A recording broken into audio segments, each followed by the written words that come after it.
সাদেক কায়েমের দাবিটা আসলে মিথ্যা। কোন দাবিটার কথা বলছি, কোন সাদেক কায়েমের কথা বলছি নিশ্চয়ই বুঝতে পারছেন।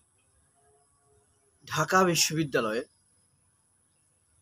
শিবিরের সাবেক সভাপতি সাদেক আব্দুল্লাহ বা সাদেক কায়েম বা আবু সাদেক, তার দাবি মিথ্যা।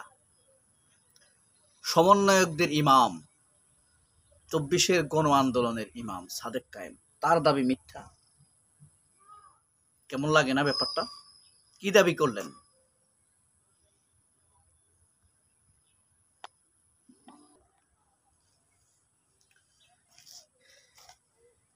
তার আগে নাহিদ ইসলামের কথাটা বলি। আমরা আল জাজিরা, জি টিভি, এখন টিভি, চ্যানেল আই, এই সাক্ষ্যগুলা আপনাদেরকে বলবো। তার আগে নাহিদ ইসলামের কথা বলি। নাহিদ ইসলামও তো ভালো, কিন্তু সম্প্রতি সে বলেছে সাদেক কায়েম কোনো সমন্বয়ক ছিল না। মূলত সে ৫ই আগস্টের পর থেকে নিজেকে সমন্বয়ক দাবি করে আসছে। এখন নাহিদ ইসলামের এই কথাটি মিথ্যা নাকি সাদেক কায়েমের কথাটি মিথ্যা? আপনারা গত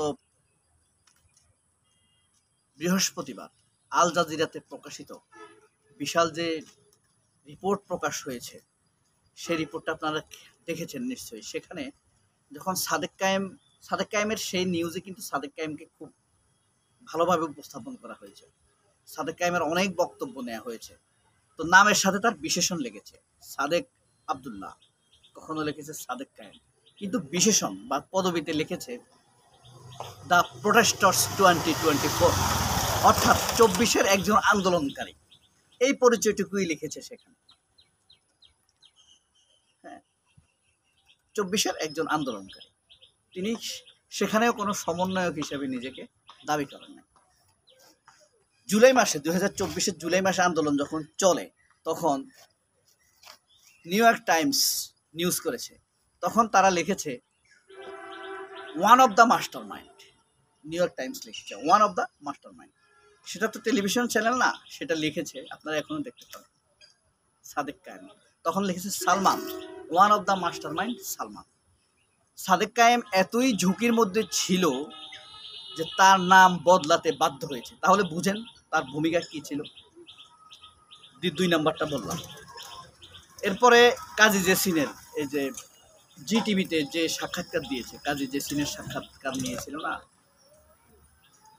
কাজী জেসিন এই সাদেক কায়েমের একটি সাক্ষাৎকার নিয়েছে। সেখানেও তো তার নাম উঠে, নামের নিচে লিখেছে সাদেক কায়েম সাবেক সভাপতি ঢাকা বিশ্ববিদ্যালয় বাংলাদেশ ইসলামী ছাত্র সংঘ, তার শিবিরের সাবেক সভাপতি। সহজ সরল ছোট্ট সুন্দর পরিচয় লিখেছে কাজী জেসিন। এরপরে সময়, এখন টিভি, এটা আওয়ামী লীগের না, সিটি গ্রুপের এখন টিভি, তুষার আব্দুল্লাহ, সেখানে তার সাক্ষাৎকার নিয়েছেন মাহমুদ রাকিব, সাংবাদিক মাহমুদ রাকিব। সেখানে সাদেক কায়েমের লিখেছে, নামের সাথে লিখেছে সাদেক কায়েম প্রকাশনা সম্পাদক বাংলাদেশ ইসলামী ছাত্র শিবির। চ্যানেল আই লিখেছে সাদেক কায়েম শিবির নেতা। তাহলে দেখেন, চ্যানেল আই দেখলাম, চ্যানেল আরও হয়েছে অনেকগুলোতে, কিন্তু চ্যানেল আই, সময় টিভি, সাদেক, চ্যানেল আই, এখন টিভি, তারপরে আপনার গাজী টিভি, জি টিভি, আল জাজিরার কথা বললাম, আপনার নিউ ইয়র্ক টাইমসের কথা বললাম, কোথাও কিন্তু সাদেক কায়েমের নামের শেষে সমন্বয়ক নাই। এর কারণ কি জানেন? যখন টেলিভিশনে সাক্ষাৎকার নেওয়া হয়, তখন তাকে জিজ্ঞেস করা হয় আপনার নামের সাথে কোন বিশেষণটি লিখব, তখন তিনি হয় লিখে দেন, আর নইলে তার ভিজিটিং কার্ড তাকে দিয়ে দেন। কিন্তু সাদেক কায়েম কোথাও নিজের নাম সমন্বয়কদের তালিকায় লেখেন নাই। তাহলে সাদেক কায়েমের কথা মিথ্যা হওয়ার সুযোগ আছে? যে কথাই বলেনি, যে নিজেকে সমন্বয়কই দাবি করেনি, তাহলে সেই কথা মিথ্যা হয় কিভাবে? এটা স্পষ্টতর সুন্দর সত্য কথা না? যে কথা আপনি বলেন সে কথা তো আর আপনার মিথ্যা হইতে পারে না, তাই না? ফ্যাক্টরটা এখানে, the factor is non approval matter, but this is approval by his personal aside. সে নিজেকেই দাবি করেনি সে প্রেসিডেন্ট, সে নিজেকে নিজেই দাবি করেনি সে জাতির জনক, সে নিজেকে নিজেই দাবি করেনি স্বাধীনতার ঘোষক। তাহলে আপনি বললেন এটা নয়, এটা নয়, এটা তো হতে পারে না। এখন কথা হলো যে এটাকে আমি গুরুত্ব দেই না। আল জাজিরার নাম বেচা সাংবাদিক জুলকারনাইন সায়ের ওয়াকারের দালাল মাদারচোদ বলছে, সেও বলছে, আমি তাকে গালিতে আসলে ওই অর্থে দিই না, মাইন্ড করবেন না প্লিজ। 24-এর আন্দোলনে তারও অবদান আছে। এটা বলছি এই কারণে, তার কথায় সাদেক কায়েমের কোনো সম্মান বাড়বে না, সম্মান কমবেও। সে বলছে যে একটি মাত্র লোক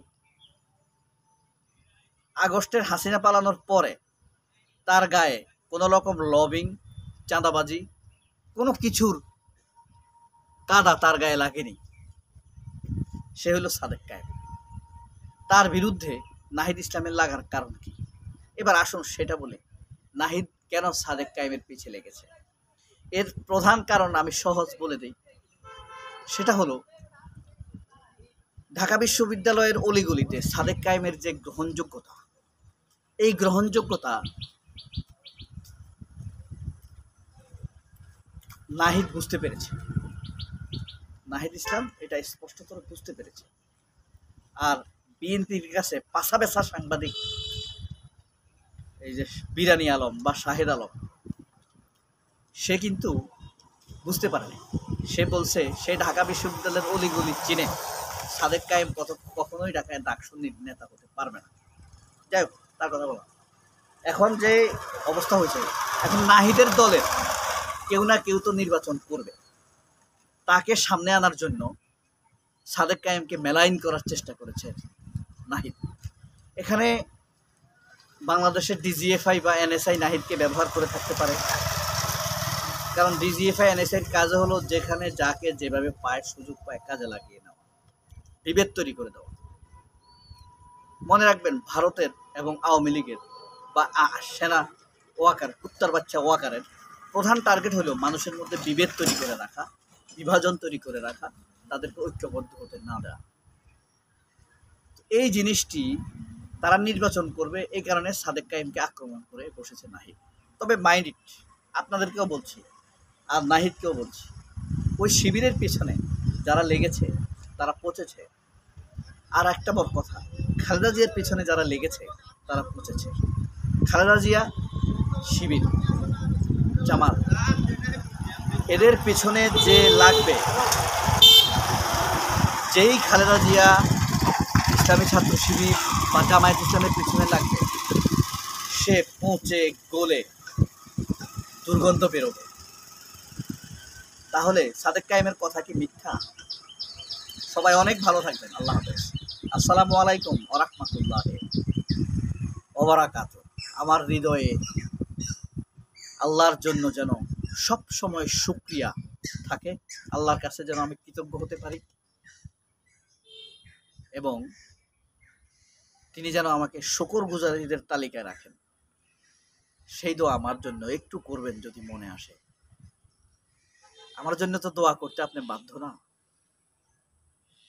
তবু যদি এসে যায় করবেন। আল্লাহ হাফেজ। আসসালামু আলাইকুম।